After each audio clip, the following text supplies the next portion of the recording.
loved ones of those who were killed in the tragic shooting here in Auckland this morning. The whole nation is mourning with you. The victims went to work this morning as they would do any other morning, but they will not be coming home tonight.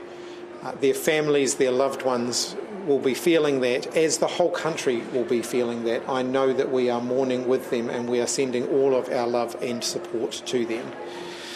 My thoughts are also with those who were injured this morning, and that includes the 2 police officers who were shot at whilst they were doing their jobs. They were protecting the public, their colleagues, and the other first responders who were on the scene, and they are New Zealand heroes.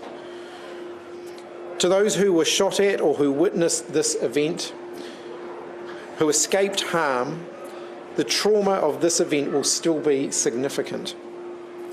Thankfully, these sorts of shootings and events are not common here in New Zealand.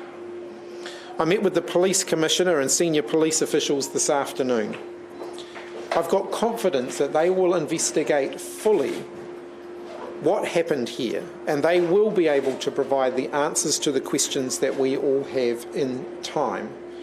Those questions include what triggered this terrible sequence of events, where the shooter got the gun from, because New Zealand's gun laws prevent that person holding them legally, and whether there were any flags that could have signalled earlier that this could happen.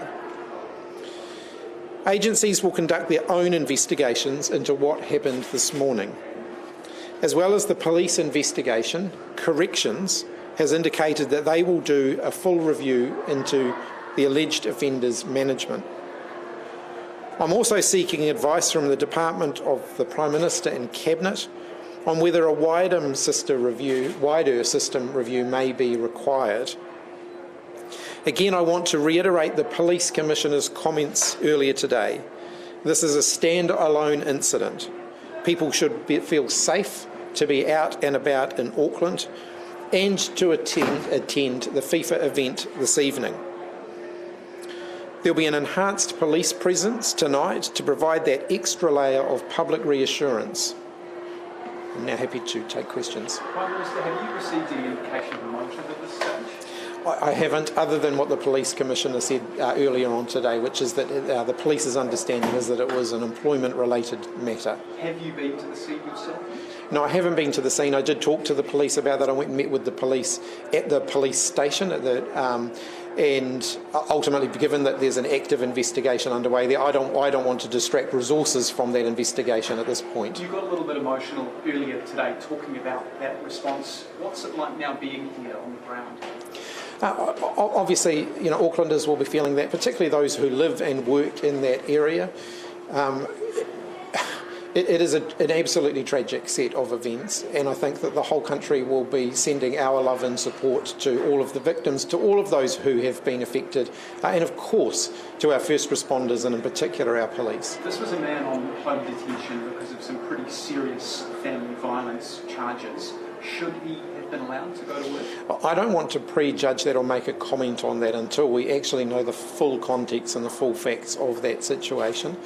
There will be a full review undertaken into whether there were any red flags that could have identified something earlier. That hasn't happened yet, obviously, and so we need to make sure that we allow the space for that to happen. What's your message to people heading to that FIFA opening tonight? It is safe to go to the FIFA opening event. We're very proud to be hosting the event in New Zealand. Obviously, we would prefer it not to have started in this way.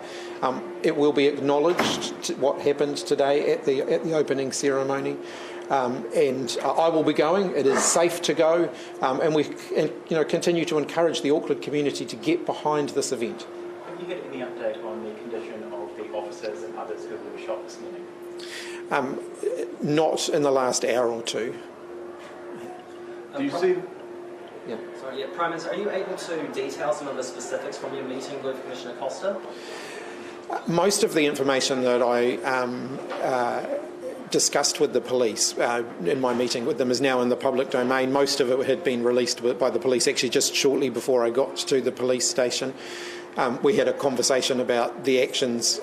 I, of course, was interested in how the police are coping, because this is a traumatic event for them as well. And we have once again seen our police showing the most resolute professionalism in a very challenging set of circumstances. Do you think this event, is this a failure of New Zealand's gun control laws? I think one of the things that we will all have a question about is how the shooter got the gun in the first place. And I think before we make any judgment on the robustness or otherwise of our gun laws, we need to actually understand that first. Okay. Have you had any conversations with FIFA officials or other countries about what's happened and how the games will go? I had a brief conversation with the president of FIFA earlier on today, who was with the Minister for Sport, actually. And so Minister for Sport has spent the afternoon with them, making sure that arrangements are all robust for this evening's event, also providing that reassurance to the international community as well.